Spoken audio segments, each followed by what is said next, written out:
Camera's crooked, but maybe it'll be fine. Hey folks, future me. It's July 20th, which means it has been 35 days since my best friend and partner, wife, told me we were getting a divorce because she found out that I was lying to her. I don't really have any updates or any real topics to talk about today. To be very honest with you, I kind of feel like shit, and sometimes talking helps, so I figured I would just talk for a little bit. This probably won't make it to the channel and the archive just because it's kind of shit, to be honest. So first things first, 3 things that I'm thankful for. I'm thankful that I was able to make a payment to my lawyer today. I'm thankful that I heard from my soon-to-be ex-wife's sister that she got the marriage license, so that Becca can go ahead and start that paperwork for the divorce. I guess I'm not really thankful for that. I'm thankful I was able to provide that for her. Let me say that. I'm thankful that I have the ability to vent, that I can kind of self-reflect in a way that allows me to vent, and that I have this camera that I can record my venting, and I have the ability to watch it back. So I'm thankful for that. Like I said, I don't really have anything new to talk about. This is probably not going to be a super detailed video, but I just wanted to kind of talk about where I am right now and how I'm feeling. My ex-wife and I have a pet together. We have a rabbit. Her name is Bowie. She is a Velveteen Lop, and we got her right before I went to the Navy. And she really helped Becca out when I was gone for those couple of months. And just through everything that I've been through, she's really helped me out a lot as well. When Becca and I got evicted about 1.5 years ago, almost 2 years at this point, Becca kept Bowie. It just made the most sense. I would come over to help clean Bowie's hutch out, change the litter, the hay, just see Bowie, whatever. Not being able to see Bowie every day is a repercussion of my actions, and I understand that. But now there's this possibility that I'm never going to see Bowie again. She's about 5 years old, and Velveteen Lops, I believe, lived to be around, I want to say 8 to 10 years. 10 is kind of pushing it. I think 8 is pretty old as well. She's a senior rabbit at this point. I wanted to have a conversation with Becca about Bowie and about what we can do moving forward, and how I still want to help with her, because again, she's our pet. I was the one that wanted to get a rabbit, but I haven't spoken to Becca. I'm only talking to her sister via email, and obviously Becca does not want to speak with me, which is for the best, to be honest with you. But it's kind of opened up this thought process of mine where I'm really realizing that there is an excellent possibility I'm never going to see Bowie again.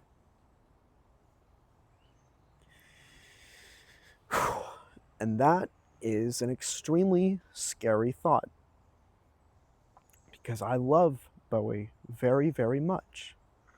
But it is a repercussion of my actions, a repercussion that I haven't really thought of super deeply or felt the thorns of until now. And I am hurting because of it. But again, no one to blame but myself on that. You know, every day I wake up and I immediately feel the weight of my actions. And I attempt to use that pain and guilt and transform it into something positive. Whether that's working on a video or going to training jiu-jitsu or just taking a walk in the park. I really try to not let that negative emotion and regret and guilt and sorrow win, because that's not what a better man would do. A better man would, as much as I don't like this phrase, man up and just go, okay, yep, I'm feeling this way because of the things I've done. Keep moving forward. What are we going to do to turn it into something positive?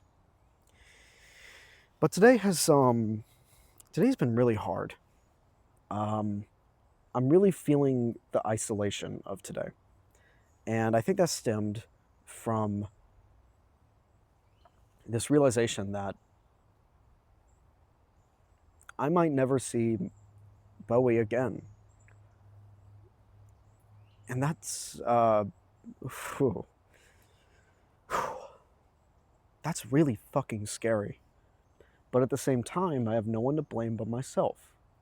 So I want to turn that negative emotion into something positive. And in this case, I guess that is making a video and just talking about it, not keeping it bottled in. So I'd like to talk about Bowie. Bowie's about, I want to say, 3 pounds. Snow white hair. It's the softest fur you've ever felt in your life. She has baby blue eyes and the cutest pink little ears. She's the most picture perfect storybook rabbit you've ever seen in your life. When she was younger, she loved to cuddle with us. I remember one time she actually flopped on Becca while she was laying down. I think I have a picture of it somewhere. I'll look for it. But it's like one of my happiest memories with Bowie. There was one time where Bowie was in her I went and bought a bunch of construction wood, like treated kind of like plywood, and we made this castle for her essentially. You know, just gorilla glued it in, and it was just a big box that she could sit in and hide in, like a burrow, and there was a top part that she could come out on. And when Becca and I were in college together, when we were doing our work at our separate workstations in the room, she would sit on our box and just like watch us. And I remember one time my mom actually came over to our house, and I think she went to sit on the hutch or the castle, and Bowie was on top of it too. I think she was like sitting on it so she could pet Bowie, and obviously it's plywood, so she fell right through it. And I remember, you know, it was scary at the time, but Bowie actually fell like, and my mom always says it too. She thought it was funny. Bowie like fell like right on my mom's chest and just kind of like froze and stood there. And I remember telling my mom, "Oh, don't worry, she fell right in your bosom." And my mom always thought that was funny. But when we moved back to Charleston from college up in the South Carolina, North Carolina border, and I remember one day Bowie wasn't eating. And not only was she not eating, but she was like way in the back of her hutch, super like balled up, and she just it did nothing looked right about it to me. And I remember Becca saying like, "Well, maybe she's just not hungry." And I thought to myself like, there is something else going on.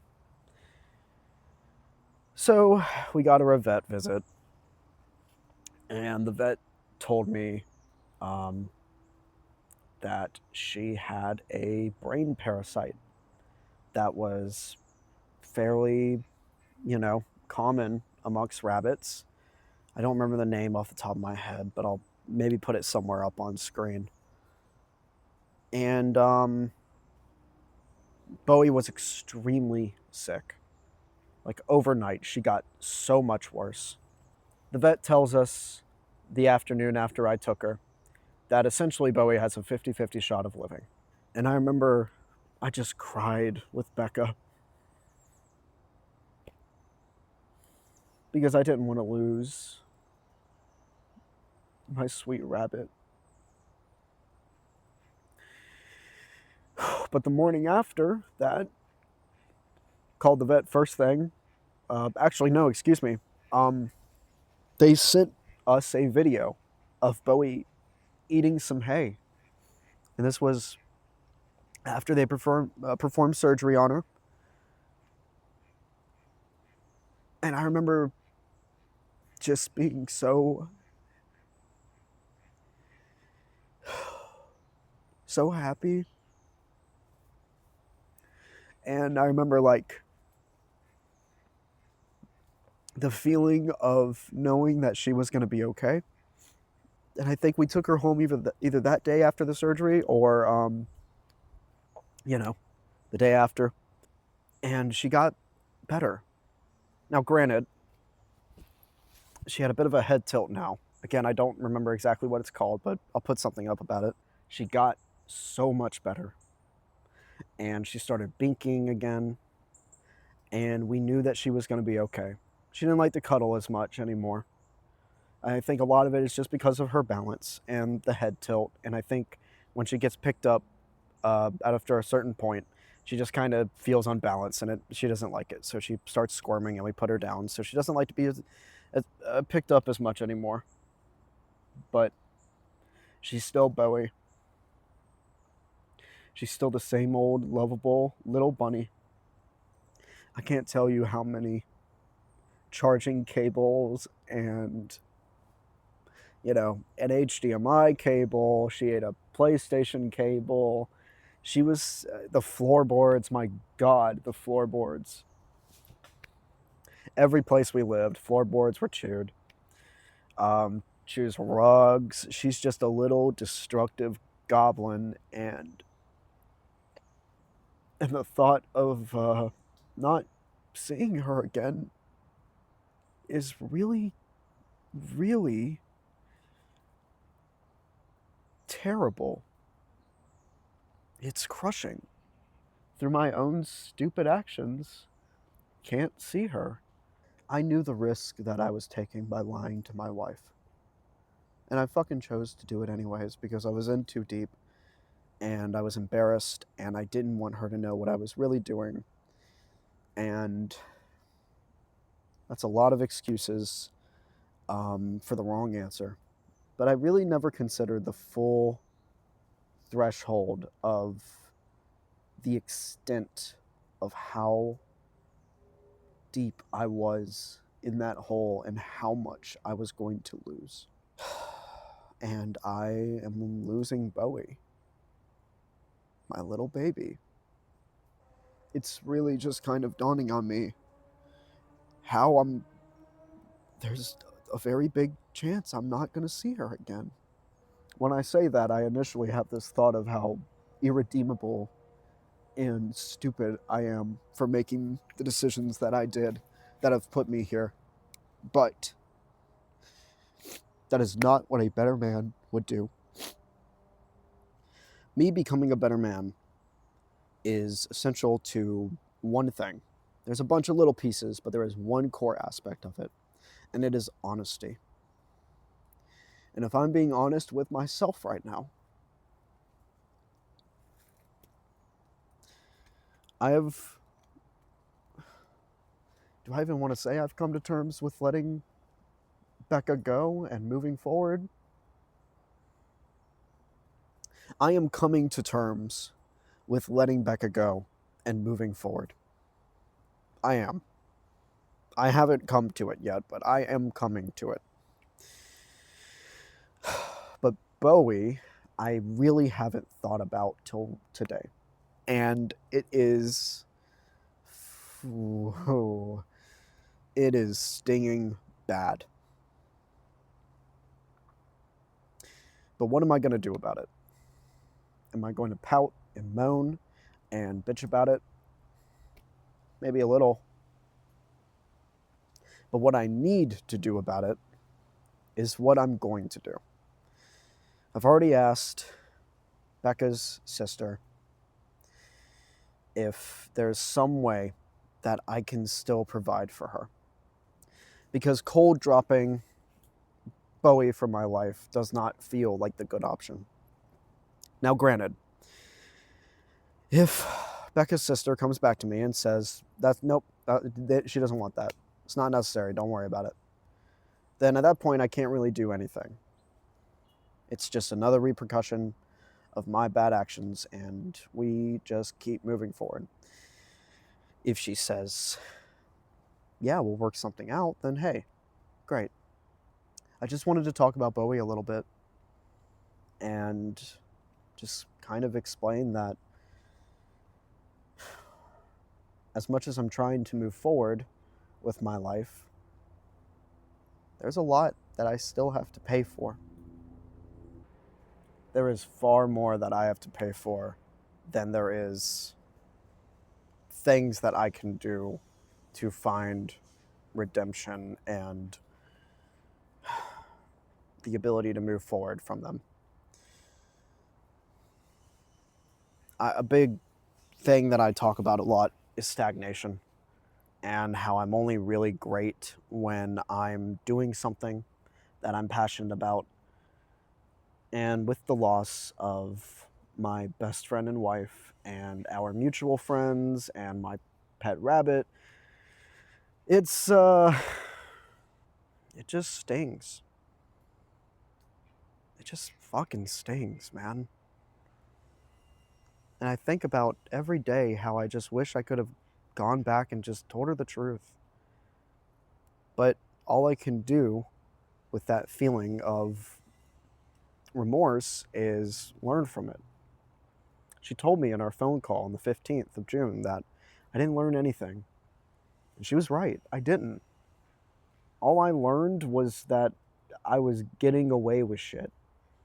That I was outsmarting everyone. And look where that fucking got me. Talking to a camera by myself. So, I'm going to turn this emotion into a video.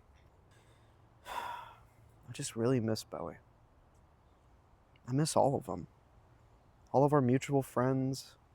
I miss Becca so much. Every single night since I have stopped smoking pot, I have dreamt about Becca. Every fucking night. And they're all dreams where things are like okay. And when I wake up, I just, again, that instant like 100 pounds dropped on top of me of just fucking regret. But I can either rot in it or I can learn from it and get better and do something with it. So that's what I'm going to do. That's what this video really is, I guess, at the end of the day. It's me turning a bad emotion into something positive. Again, no big update here. I apologize for that. But this archive of videos is really just therapy for me at the end of the day. It's me talking and letting out some feelings that I have in a positive sense and manner. With that being said, my name is Jackson. On June 15th, 2026, my wife called me, caught me out in a lie about my job, and told me we were getting a divorce because of it, which she warned me about. And from that day forward, I have told myself and promised myself that I was going to become a better man. And I'm going to become a better man. I'm going to do it through integrity. I'm going to do it through sheer fucking determination. And I'm going to do it through, above all else, being honest with everyone around me and myself. Because a better man is an honest man.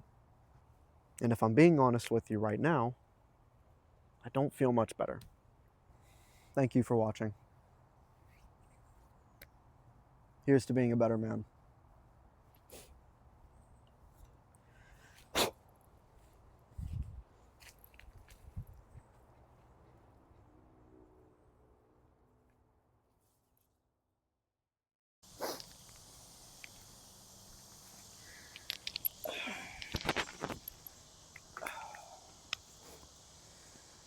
Hi everyone. Today is the 21st. This isn't going to be a whole video in and of itself. This is just going to be a little update. Just because I thought it kind of weirdly fits with me talking about Bowie. I had a fish. It's a little male beta fish. Blue, red, some white on him. And he passed away last night. I found him this morning, maybe like not even an hour ago. And I just got done burying him. I know to anyone looking on the outside, looking in, that might seem a little odd to bury a beta fish. I mean, he was just a $10 fish from the fucking pet store, but I really loved that fish. I really tried to take care of him. I've never had a fish that wasn't just in the little round bowl or whatever, but you know, he had a pretty good life. Had him for about, I want to say, a year and a half. I just thought it was kind of poetic, since yesterday I was talking about Bowie and how I might not be able to see her again, and then the next day my own personal pet passes away. It was kind of a long time coming though.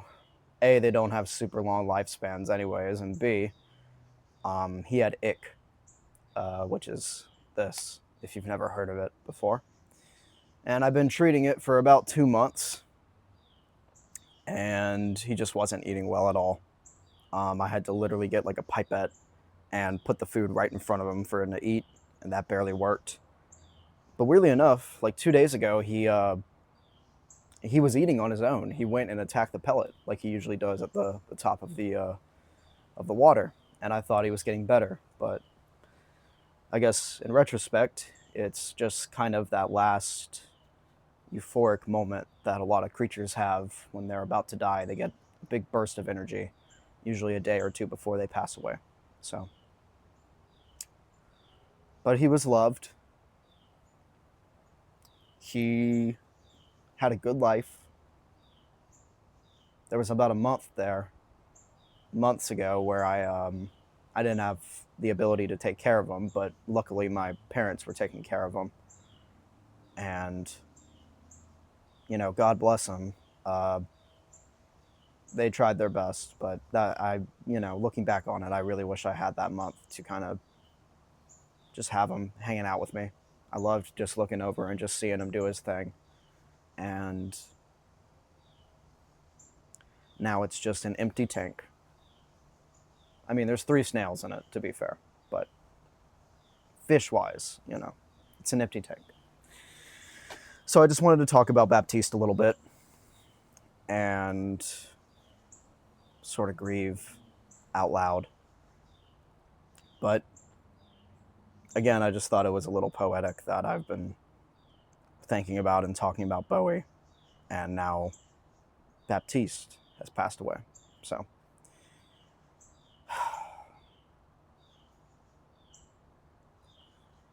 we move forward with honesty, integrity, and above all else, sheer fucking determination. Not gonna let this slow me down. Definitely sucks, but, you know. He was living a good life for a little bit there. The end was a little rough, but I like to think that I did what I could. So, okay. That's all I got. I'll miss you, Baptiste. I'll miss you.